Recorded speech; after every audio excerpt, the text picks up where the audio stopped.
Hello students, exercise 15.1 question number 11 से हम continue करेंगे। 11th क्वेश्चन में दिया है Gopi buys a fish from a shop for his aquarium, यानी एक एक्वेरियम से उसने फ़िश लिया। तो वहाँ पर शॉपकीपर ने उस जार में से एक फ़िश निकाली जिसमें 5 मेल फ़िश थी और 8 फीमेल। तो रैंडमली उसने जो फ़िश निकाली है उसके मेल होने की प्रोबेबिलिटी क्या होगी। तो पहले हम टोटल नंबर ऑफ़ फ़िश देख लेंगे, मेल और फीमेल ऐड करेंगे तो हो जाएगा 13। टोटल नंबर ऑफ़ फ़िश हो गई 13। नेक्स्ट देखेंगे प्रोबेबिलिटी उसमें मेल फ़िश की। तो मेल वहाँ पर हमने देखा ध्यान से, मेल उसमें 5 थे, तो फेवरेबल हमारे लिए 5 हो जाएगा। तो हो जाएगा 5/13, ये प्रोबेबिलिटी हो जाएगी मेल फ़िश की। नेक्स्ट क्वेश्चन नंबर 12 की बात करें तो एक गेम है जिसमें एक सर्कल में 1 से लेके 8 तक नंबर लिखे हैं। उस सर्कल को हम रोल ऑन करेंगे तो उसमें स्पिन करने के बाद वहाँ पर 1 से लेकर के 8 तक के नंबर्स आएंगे, यानी 1 2 3 4 5 6 7 8 कोई भी नंबर आ सकता है। अब इसमें हमें प्रोबेबिलिटी अलग अलग पार्ट्स दे दिए हैं। पहले 8 की प्रोबेबिलिटी बतानी है। तो टोटल अगर आउटकम्स हम देखें तो 8 होगा, जैसे 1 2 3 4 5 6 7 8, यानी 8 नंबर्स आ सकते हैं। अब उसमें से 8 यानी नंबर ऑफ 8 कितनी बार आ सकता है, तो 8 एक ही बार आएगा क्योंकि एक ही जगह दिया है, तो इसके लिए फेवरेबल हो जाएगा 1। तो प्रोबेबिलिटी ऑफ गेटिंग 8 हो जाएगी 1/8। सेकेंड क्वेश्चन उसमें दिया है एक ऑड नंबर। तो इनमें से हम देखेंगे पहले ऑड नंबर कौन कौन से हैं। तो 1 3 5 7 ये नंबर्स जो हैं वो ऑड नंबर हैं। तो ऑड नंबर की इसमें जो स्पिन करने पर प्रोबेबिलिटी अगर देखें तो वो 4/8 होगी, क्योंकि टोटल पॉसिबल आउटकम्स 8 हैं और ऑड नंबर 4 आ सकते हैं। 4 नंबर ऐसे हैं, यानी 1 3 5 7 4 ऐसे नंबर हैं जो ऑड हैं, तो वो उसके लिए फेवरेबल हो जाएगा 4/8 मतलब 1/2 इसका आंसर हो जाएगा। नेक्स्ट उसके बाद कह रहा है नंबर ग्रेटर दैन 2। 2 से बड़े कौन कौन से नंबर हो सकते हैं। तो 2 से बड़े अगर हम देखें तो 3 हो सकता है, 4 हो सकता है, 5 हो सकता है, 6 हो सकता है, 7 हो सकता है, 8 हो सकता है। टोटल अगर आउटकम ये 6 हो गए। अब इसके लिए प्रोबेबिलिटी हम देखेंगे तो 6/8 होगी, यहाँ पर से कट कर देंगे 3/4 हो जाएगा। नेक्स्ट हमें नंबर लेस देन 9 निकालना है। तो 9 से लेस देन में सारे नंबर्स आ जाएंगे, 1 2 3 4 5 6 7 8। तो इसके लिए फेवरेबल आउटकम हमारा 8 हो जाएगा।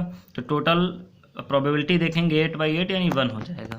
नेक्स्ट क्वेश्चन नंबर 13, एक डाई जो है थ्रो किया गया, उसमें प्राइम नंबर की प्रोबेबिलिटी बतानी है, नंबर लैंग बिटवीन 2 and 6 यानी 2 और 6 से बीच में नंबर की प्रोबेबिलिटी बतानी है, और ऑड नंबर की।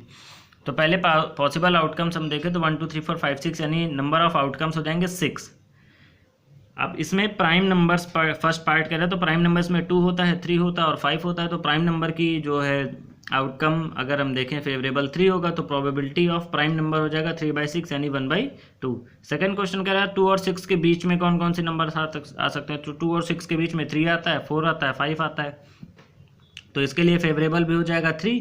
तो probability of getting a number lying between 2 and 6 हो जाएगा 3/6 या 1/2। नेक्स्ट कह रहा है ऑड नंबर्स अगर हम डाइस में देखें तो वो 1 3 और 5 होते हैं। तो ऑड नंबर के लिए फेवरेबल आउटकम हो जाएगा 3, प्रोबेबिलिटी हो जाएगा 3/6 यानी 1/2। नेक्स्ट क्वेश्चन नंबर 14 है, एक कार्ड जो है एक डेक से ड्रॉन किया गया, निकाला गया। अब उस कार्ड के अलग अलग कंडीशन दे दी गई, अलग अलग इवेंट दे दिया, उनकी प्रोबेबिलिटी बताई गई। जैसे किंग रेड कलर का, face card red face card, jack of hearts, spade, queen of diamonds. तो अलग अलग की कंडीशन दी गई है। टोटल हमें पता है एक डेक में 52 कार्ड्स होते हैं। पहले रेड कलर का अगर हम किंग देखें तो 2 होते हैं, तो इसके लिए हो जाएगा 2/52 यानी 1/26 इसकी प्रोबेबिलिटी। फेस कार्ड 12 होते हैं, मैंने कॉन्सेप्ट वाली वीडियो में आपको बताया था, जिसने वो वीडियो नहीं देखा है तो इसी प्लेलिस्ट में जाकर के देख सकता है कॉन्सेप्ट ऑफ प्रोबेबिलिटी की। तो वहाँ पर देखें फेस कार्ड टोटल 12 होते हैं, 12 बाई टोटल कार्ड्स 52 होते हैं, तो हो गया 12/52 यानी 3/13। Face card red face card की बात करेंगे तो 6 रेड होते हैं, 6 ब्लैक होते हैं। हमें रेड की निकालनी है तो रेड 6 हो जाएंगे, इसके लिए हो जाएगा 6/52 यानी 3/26। जैक ऑफ हार्ट्स, हार्ट जो जैक है हार्ट का वो 1 होता है, तो 1/52 इसकी प्रोबेबिलिटी। स्पेड कार्ड्स 13 होते हैं, 13/52 हर जगह अपॉन में 52 दिया क्योंकि number of total possible outcomes 52 होंगे, क्योंकि वन डेक में 52 कार्ड्स होते हैं 1/4। उसके बाद total number of queen of diamonds, तो क्वीन ऑफ डायमंड भी 1 होती है, यहाँ पर हो जाएगा 1/52 इसका outcome. Next question number 15 important question है, ध्यान से देखिएगा। लिखा है 5 card the 10 jack queen king and ace of diamond, ये 5 कार्ड एक साथ सफ़र कर दिए गए। उसके बाद उनमें से एक कार्ड निकाला गया, तो उस एक कार्ड के अब दो केस दे दिए गए हैं कि उस एक कार्ड में उसके क्वीन होने की क्या प्रोबेबिलिटी है। तो देखिए ध्यान से, इसमें जैक है, 10 है, क्वीन है, किंग है, एस है। तो टोटल नंबर ऑफ आउटकम हमारे पास 5 होगा, जिसमें से क्वीन एक बार आई है तो क्वीन के लिए जो फेवरेबल हो जाएगा 1, so probability of getting queen हो जाएगा 1/5। सेकंड क्वेश्चन कह रहा है, इसी का सेकंड पार्ट कह रहा है, सेकंड पार्ट में लिखा है कि अगर उस निकाले हुए क्वीन को हम अलग रख दें तो उसके बाद प्रोबेबिलिटी एक एस की बतानी है और एक क्वीन की बतानी है। तो देखिए पहले ध्यान से, अगर हम यहाँ से क्वीन अलग कर देंगे तो टोटल पहले 5 थे, क्वीन अलग हट गई, तो अब हमारे पास टोटल आउटकम 4 बचेंगे। इस चीज़ को याद रखिएगा कि वो जो क्वीन है उसको अलग रख दिया गया है, तो हमारे पास टोटल आउटकम 4 हो जाएगा। अब उस 4 में एस 1 बार है तो probability of getting an S 1/4 हो जाएगा। सेकेंड पार्ट कह रहा है उसी में क्वीन की प्रोबेबिलिटी बतानी है। तो याद देखिएगा ध्यान से, फर्स्ट क्वेश्चन में कहा गया कि हमने जो क्वीन निकाला उसको अलग कर दिया, यानी हमने उसमें से उस क्वीन को अलग कर दिया। तो देखिए अगर यहाँ से क्वीन अलग हो गई है तो क्वीन बची ही नहीं है, यानी क्वीन के लिए फेवरेबल आउटकम हो जाएगा 0, तो 0/4 यानी 0 हो जाएगा probability of getting a queen. Next question number 16 की बात करेंगे। तो 12 डिफेक्टिव पेन्स एक साथ मिक्स कर दिए गए हैं एक्सीडेंटली 132 गुड पेन्स में। अब ये पॉसिबल नहीं है कि हम उन पेन को अलग अलग कर सकें, तो उसमें से एक पेन बाहर निकाला गया। बताइए कि that the pen taken out of, उसमें जो एक पेन हमें प्रोबेबिलिटी भी निकालना है इस बात की कि जो पेन हमने बाहर निकाला है वो सही पेन हो, गुड वन हो। तो पहले तो टोटल पेन देख लेंगे, 132 सॉरी, यहाँ टोटल पेन 12 और 132 इनको ऐड करेंगे तो 144 आ जाएगा। अब गुड पेन्स की बात करें तो वो 132 है, तो 132 अपॉन में 144 कर देंगे, यहाँ 132/144 हुआ, आंसर आ गया। Next question number 17, a lot of 20 bulb contains 4 defective ones. एक 20 बल्ब का लॉट है, उसमें से 4 पेन डिफेक्टिव हैं, उसमें से एक बल्ब निकाला गया, तो अब बताना है उस बल्ब के डिफेक्टिव होने की प्रोबेबिलिटी क्या है। तो टोटल बल्ब 20 थे, 4 डिफेक्टिव बल्ब्स थे, तो 4/20 इसमें प्रोबेबिलिटी हो जाएगी 1/5 हो जाएगा। इसी में सेकंड कंडीशन दिया गया कि अगर वो बल्ब जो निकाला वो defective is not defective and is not replaced, यानी वो डिफेक्टिव नहीं है और उसे बदला नहीं गया, यानी वापस फिर से रखा नहीं गया। तो अब उसके बाद जो बल्ब बचे हैं उनमें से नॉट डिफेक्टिव बल्ब की क्या प्रोबेबिलिटी होगी। तो पहले ये सेम क्वेश्चन जैसे अभी डेक वाला था कि हमने जो एक बल्ब निकाला उसको उसमें रखा ही नहीं, तो पहले हमारे पास 20 थे, हमने बल्ब निकाल दिया तो 19 बल्ब बचे। अब उन 19 बल्ब्स में नॉन डिफेक्टिव बल्ब्स की हमें बताना है प्रोबेबिलिटी। तो देखिएगा ध्यान से, एक बल्ब जो हमने हटाया है 20 से, जो 19 हुए हैं वो नॉन डिफेक्टिव बल्ब था। ध्यान से यहाँ पर उन्होंने कंडीशन दे दिया कि now 1 bulb is drawn at random from the rest, उसमें से हटा दिया गया है जो रिप्लेस नहीं हुआ। तो अब उसके बाद यहाँ पर हमारे पास 16 जो टोटल थे, क्योंकि टोटल 20 थे, 4 डिफेक्टिव थे, तो नॉन डिफेक्टिव हो जाएंगे 16, लेकिन 16 में भी एक हटा दिया गया, तो 16 में हटाने के बाद 15 बचा, 15/19 ये इसका नॉन डिफेक्टिव बल्ब की प्रोबेबिलिटी हो जाएगी। नेक्स्ट, एक बॉक्स में 90 डिस्क हैं जिनमें 1 से लेकर 90 तक नंबर्स लिखे हैं। उनमें से एक कोई नंबर अगर हमने निकाला, एक डिस्क निकाली, तो उसमें 2 डिजिट के नंबर की प्रोबेबिलिटी, परफेक्ट स्क्वायर की प्रोबेबिलिटी और डिविजिबल बाई 5 की। तो पहले हम ऐसे नंबर्स लिख लेंगे। टोटल नंबर्स अगर हम देखेंगे डिस्क, तो टोटल आउटकम 90 हो जाएगा, जिनमें 2 डिजिट के नंबर 81 होंगे, तो 81/90। उसके बाद परफेक्ट स्क्वायर देखें तो 1, 4, 9, 16, 25, 36, 49, 64, 81 ये परफेक्ट स्क्वायर होंगे। ये टोटल 9 नंबर्स हैं, तो 9/90 ये हो जाएगा 1/10। उसके बाद देखेंगे कौन से ऐसे नंबर जो 5 से डिविजिबल हैं, तो हम लिख लेंगे कि 5 से डिविजिबल ये सारे नंबर्स हैं, 5, 10, 15, यानी 5, 10, 15, 20, 25, 30, 35, 40, 45, 50, 55, 60, 65, 70, 75, 80, 85 and 90।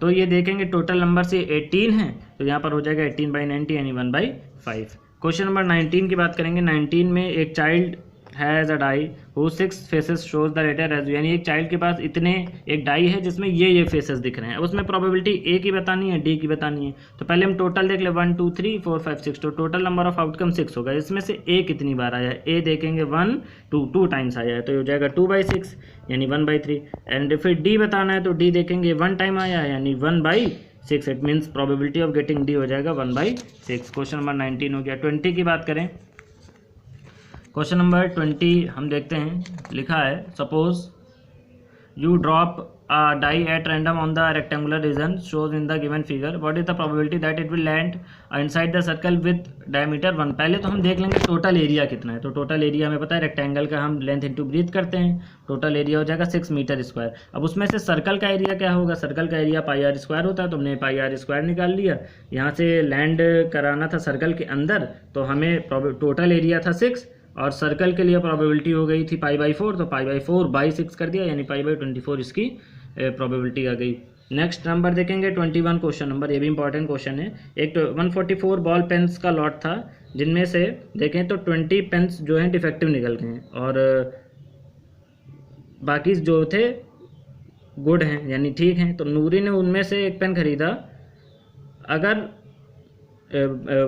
Will buy a pen if it is good but will not buy if, यानी उसने एक पेन खरीदना था लेकिन वो पेन जो था उसे अच्छा ही खरीदना था, अगर वो डिफेक्टिव होता तो वो नहीं ले रही थी। तो शॉपकीपर अगर पेन निकालेगा तो उसमें प्रोबेबिलिटी क्या होगी, अगर वो खरीदे या क्या होगी अगर ना खरीदे। यानी अगर उसने 144 जो पेन्स हैं वो देखे टोटल थे, उसमें से 20 डिफेक्टिव थे, तो हमें पहले गुड पेन्स, यानी अगर वो खरीदेगी तो ऑब्वियस सी बात है जो अच्छे होंगे वही तो खरीदेगी। तो पहले हमें गुड पेन्स के बारे में जानना है, कितने पेन सही हैं।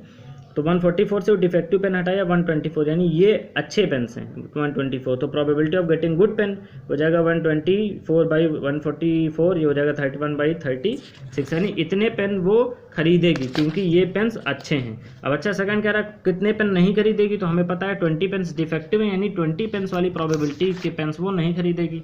तो ऑब्वियस ही बात है डायरेक्ट ये उस इतने पेन्स उतने खरीदने थे, तो कितने पेन वो नहीं खरीदेगी। तो नॉट इवेंट वाली हम फॉर्मूला भी लगा सकते हैं, 1/1 माइनस 31 बाई 36 हो जाएगा 5 बाई 36। नेक्स्ट क्वेश्चन नंबर 22, यहाँ पर थोड़ा सा प्रिंट सही नहीं है, मैं दिखा देता हूँ आपको। क्वेश्चन नंबर 22 में ये दिया हुआ है कि एक ऐसे जो है 2 डाइस कंप्लीट किए गए, ये आपके एग्जाम्पल नंबर 13 का आगे का क्वेश्चन है। उसमें 2 डाइस थे, उसमें तो उन दोनों डाइस में कौन कौन सी ऐसी पॉसिबल आउटकम्स हैं जिनके सम 2 हो सकते हैं, 3 हो सकते हैं, 4 हो सकते हैं, 5 हो सकते हैं, 6 ऐसे करके 12 तक। तो हम डायरेक्टली आपको यहाँ पर दिखाते हैं। जैसे अगर हम देखें ध्यान से कि टोटल दोनों डाइस के अगर हम आउटकम्स निकालें तो एक ही ऐसा आउटकम होगा जिसमें दोनों का सम 2 होगा, 1 और 1। फिर 2 ऐसे आउटकम होंगे जिनका जो है सम 3 होगा, 2 और 1, 1 और 2। 3 ऐसे आउटकम होंगे जिनका सम 4 होगा। 4 ऐसे आउटकम होंगे जिनका सम 5 होगा। उसके बाद 5 ऐसे आउटकम होंगे जिनका सम 6 होगा। फिर वापस फिर से 1 2 3 4 5 6, यानी 6 ऐसे आउटकम होंगे जिनका सम 7 होगा। फिर 5 ऐसे आउटकम्स होंगे जिनका सम 8 होगा। 4 ऐसे आउटकम्स होंगे जिनका सम 9 होगा। 3 ऐसे आउटकम्स होंगे जिनका सम 10 होगा। 2 ऐसे आउटकम्स होंगे जिनका सम 11 होगा। और 1 एक ऐसा आउटकम होगा, एक ऐसा नंबर 6 and 6 जिसका सम 12 होगा। तो बस हमें इसकी प्रोबेबिलिटी लिखनी। तो एक चीज़ तो कंफर्म है कि अगर हम 2 डाइस को थ्रो करते हैं तो टोटल नंबर ऑफ आउटकम्स 36 ही होगा। तो ऑब्वियस सी बात है, अब हमने यहाँ पर ऑलरेडी ये सब देख लिया है। तो 2 के लिए 1/36, 3 के लिए 2/36, 4 के लिए 3/36, 5 के लिए 4/36, 6 के लिए 5/36, 7 के लिए 6/36, 8 के लिए 5/36, 9 के लिए 4/36, 10 के लिए 3/36, 11 के लिए 2/36 एंड 12 के लिए 1/36 हो जाएगा। सेकंड, इसी में एक और पार्ट कह रहा था कि क्वेश्चन में दिया हुआ है, a student agree that there are 11 possible outcomes 2 3, यानी इन सब के लिए 11 पॉसिबल आउटकम्स हैं। तो therefore each of them has a probability 1/11, तो सबका जो प्रोबेबिलिटी है वो 1/11 ही होगा। तो हाँ देख सकते हैं, अगर ध्यान से हम देखें तो सबका यहाँ पर प्रोबेबिलिटी 1/11 होगा अगर हम उनका इक्वल लाइकली आउटकम्स निकालें। तो ये हमारी ये जो कंडीशन है देखते हैं। नेक्स्ट क्वेश्चन नंबर 23 की बात करेंगे। एक गेम है जिसमें 1 रुपये के कॉइन को 3 टाइम्स रोल किया गया। 1 रुपये का जो कॉइन था उसको 3 बार वहाँ पर, यहाँ पर हमने उन तीनों टाइम्स, यानी उस कॉइन को जो 3 टाइम्स रोल डाइस वो किया गया है, तो उसके हमने आउटकम्स लिख लिया है। HHH, TTT, HHT, HTH, THH, TH यानी THT और HTT, ये टोटल आउटकम्स है। तो टोटल आउटकम्स देखें 8। पहली कंडीशन उसमें उन्होंने साफ साफ ये दिया है कि अगर Hanif wins if all tosses give the same result, यानी सारे टॉस अगर करने पर सेम रिजल्ट आता है तो वो जीतेगा। दैट इज यानी अगर 3 हेड्स हों या 3 टेल्स हों या फिर, और आगे कंडीशन दी है एंड लूजेस अदरवाइज, यानी अगर इन दोनों ये दोनों कंडीशन रहती हैं 3 हेड्स और 3 टेल्स की, तभी वो जीतेगा। बाकी कोई भी कंडीशन आएगी तो वो हार जाएगा। तो प्रोबेबिलिटी ऑफ हानिफ लूज, यानी लूज करने की प्रोबेबिलिटी बतानी है। तो हम करते क्या हैं, देखेंगे ध्यान से।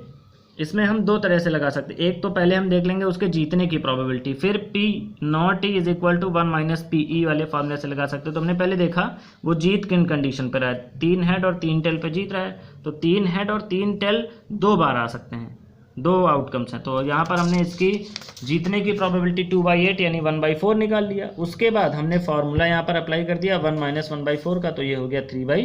तो हम ऐसे इसको लगा सकते हैं। नेक्स्ट क्वेश्चन नंबर 24 की बात करेंगे। तो एक डाई जो है वो 2 बार फेंका गया, उसमें प्रोबेबिलिटी बताना है 5 will not come up either time, 5 will come at least 1 time, यानी एट मोस्ट टाइम 5 आए और कम से कम एक बार 5 आए। 2 अलग अलग जो है इसमें एक्सपेरिमेंटल प्रोबेबिलिटी दी गई। तो पहले तो नंबर ऑफ टोटल आउटकम्स हम देखेंगे 36 हो जाएगा। अब देखेंगे कितने ऐसे नंबर है जिनमें 5 आ रहा है। तो 5 1 5 2 5 3 5 4 5 5 5 6 1 5 2 5 3 5 4 5 6 5 इनमें आ रहा है। तो ये टोटल 11 होते हैं। तो 11/36 हो गया। ये तो हमने देखा कि 5 जो है 5 will come up either time, यानी फर्स्ट के अकॉर्डिंग हमें not come up either time, यानी 5 नहीं आना चाहिए। तो हमने 5 आने की प्रोबेबिलिटी निकाल ली 11/36 को। तो इसको 1 से माइनस कर देंगे, 1 माइनस 11/36 आ जाएगा 25/36। अब बताना है 5 विल कम एटलीस्ट वंस, यानी कम से कम 5 एक बार आया भी हो। तो वो भी हमने देखा था 5 अगर एक भी बार आया तो उसका आउटकम 11 होता है। तो 11/36 इसका आंसर हो जाएगा। ये question number 24। Next question number 25 की बात करेंगे। यहाँ पर हमें जो कुछ स्टेटमेंट्स दिए हैं तो बताना ये करेक्ट हैं या नहीं है। तो पहला उन्होंने बोला कि अगर 2 कॉइन्स को एक साथ हम सिमुलेट करते हैं, एक साथ उछालते हैं, तो उसमें 2 हेड 2 टेल या उनमें से कोई एक भी जरूर आना चाहिए, और अगर ऐसा आता है तो उसकी प्रोबेबिलिटी 1/2 होगी। तो देखिए अगर हम ध्यान से देखें 2 हेड 2 टेल या एक बार, उनमें दोनों एक बार आने चाहिए। तो दोनों एक बार अगर देखें तो ये H/T और T/T, H and T and T and H 2 आ रहे हैं। तो इसके अकॉर्डिंग अगर हम प्रोबेबिलिटी निकालेंगे तो ये होगा 2/4 यानी 1/2 आएगा। तो इसकी प्रोबेबिलिटी होगी 1/2, लेकिन क्वेश्चन में दिया है 1/3, इसलिए ये स्टेटमेंट हमारा इनकरेक्ट हो जाएगा। सेकेंड पार्ट दिया कि एक डाई फेंका गया, 2 पॉसिबल आउटकम्स, या तो इवन नंबर है या तो ऑड नंबर है, तो प्रोबेबिलिटी 1/2 होगी। तो अगर हम देखें डाई फेंका जाएगा तो इवन नंबर उसमें 2 4 6 होंगे, ऑड नंबर 1 3 5 होंगे, आउटकम्स 3 होगा। तो 3 टोटल 6, यानी इधर भी 3/6 यहाँ भी 3/6, यानी इट मीन्स ये भी 1/2 होगा, ये भी 1/2 होगा। तो हमें देखने से पता चल रहा है कि दोनों 1/2 होंगे, यानी दिया हुआ जो कंडीशन है वो ट्रू हो जाएगा, यानी करेक्ट हो जाएगा।